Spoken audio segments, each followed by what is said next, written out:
Never mind talk of a possible hard landing in the Chinese economy. Farmer Zhao Fuqiu just wants a solid piece of land to call home. He says his local government tore down his three-story house to build this 30,000-seat stadium. It breaks my heart that they demolished my home. It was the best house in the village, but they didn't compensate us accordingly. They tore it down with no regard for where I would live, but they themselves live in high-class homes. Resettled villagers say they received compensation of 38,000 yuan per mu, which is 1/15 of an acre.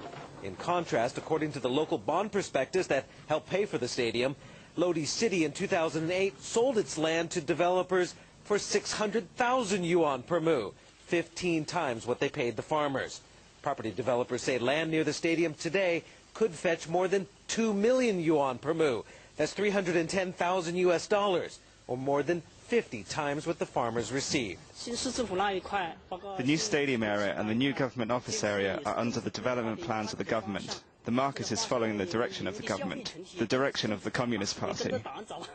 My main concern of this whole issue is the lack of transparency, the lack of accountability clearly give rise to probably more incidents of corruption, local corruption, and also more instances of power abuse. Local Communist Party officials were not available when Bloomberg visited their office, housed in the sprawling municipal government building nicknamed the White House, and derided by locals for its extravagant domes and colonnaded walkways.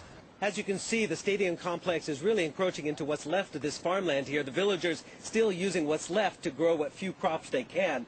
Mr. Zhao, he's really stuck in no man's land between the complex and the new road there. He's been given no land as compensation, so he's had to take things into his own hands. He's built his own shack right over here by hand. It's an illegal structure, useless as collateral for a mortgage to get a new home. It will likely meet the same fate as his previous house.